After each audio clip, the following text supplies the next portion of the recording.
Hello বন্ধুরা, তোমরা সবাই কেমন আছো? আশা করি সবাই খুব ভালো আছো। আজকে চলে এসেছি একটা রান্নার রেসিপি নিয়ে। তো আজকে আমি করছি বাসন্তী পোলাও, সেটাই তোমাদের সঙ্গে শেয়ার করছি।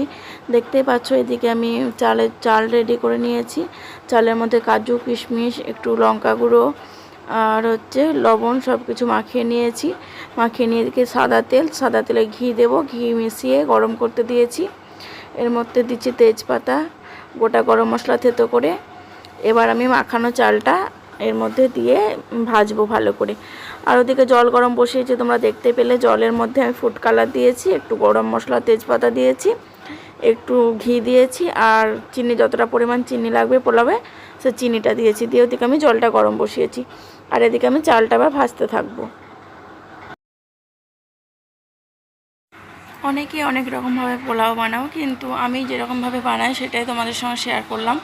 কোনোটাই ভুল নয়, আমি এরকমভাবে বানাতে শিখেছি এখন। আগে আবার অন্যরকমভাবে বানাতাম, তো সেটা কী হতো, চালটা গলে গলে যেত, চিনিটা ঠিকঠাক মানে মেশাতে যেতাম যখন চিনিটা লাস্টের দিকে দিতাম, যে চালটা গলে যেত। আর এরকমভাবে পোলাওটা করলে না, ভাতগুলো ভাঙে না, একদম গোটা গোটা থাকে, অথচ সব ভাতটার মধ্যে মিষ্টিটা আর লবণটা ঠিক পরিমাণ ঢুকে যায়। ওর জন্য এরকমভাবেই বানাই। তা তোমরা কেউ যদি পারো তো এরকমভাবে একদিন করে দেখো। আশা করি তোমাদের এরকমভাবে বানালে ভালো লাগবে। একদিন ট্রাই করে দেখতে পারো তোমরা।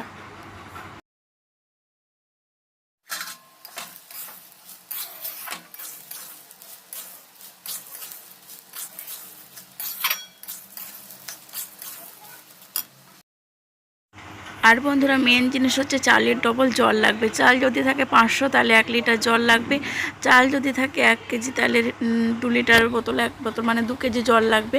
চাল যা নেবে তার ডবল জলটা লাগবে, তাহলে একদম পোলাওটা ঝরঝরে হবে। চালটা ভালো মতন ভাজা হয়ে গেছে। এবার যে গরম জলটা আমি করে রেখেছি সেটাই চালের মধ্যে ঢেলে দিচ্ছি। বাস, এবার আমি আঁচটা কমিয়ে ঢাকা দিয়ে রাখবো।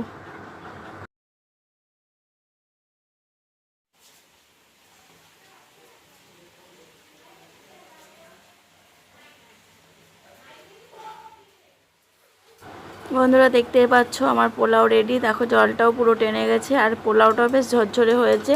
তো তোমাদের কেমন লাগলো অবশ্যই কমেন্ট করে জানিও। আর এর মধ্যে আমি চিনি যা যা লাগার পরিমাণ মতন সব কিছু দিয়ে দিয়েছিলাম, আর কিচ্ছু লাগেনি, শুধু গরম জলটা ঢেলে আমি আঁচটা কমিয়ে ঢাকা দিয়ে রেখেছিলাম। জলটা পুরো শুকিয়ে যাওয়ার পর ঢাকনা খুলে তোমাদেরকে দেখাচ্ছি। তো কেমন লাগলো অবশ্যই কমেন্ট করে জানিও। ভালো লাগলে কী করতে হবে তোমরা তো জানো। তারপর চলো তোমাদের সঙ্গে আর একটা রেসিপি শেয়ার করি, যেহেতু এটা ছোট্টোর মধ্যে একটা শেয়ার করলাম, তো ভাবলাম এর সাথে কি খাওয়া যায়। এর সাথে চিকেন কষা, চলো সেটাও তোমাদের সঙ্গে শেয়ার করি। বন্ধুরা, চিকেন কষা বানাতে তো সবাই পারে, এমন কোনো ব্যাপার না এটা। তো ভাবলাম তোমাদের সঙ্গে আর এটা শেয়ার করবো না পুরো রেসিপিটা, তার জন্য পুরো রেসিপিটা শেয়ার করিনি। কষানো হয়ে গেছে প্রায় অর্ধেক, তখন তোমাদের সঙ্গে একটুখানি শেয়ার করলাম। তো চলো দেখতে থাকো, ফাইনাল লুকটা কীরকম হয় সেটাও দেখতে পাবে। আর যদি পুরো ভিডিওটা দেখতে চাও যে আমি কীরকমভাবে রান্না করি, সেটা যদি দেখতে চাও অবশ্যই কমেন্টে জানিও। আমি অবশ্যই তোমাদের সঙ্গে শেয়ার করব পুরো রেসিপিটা।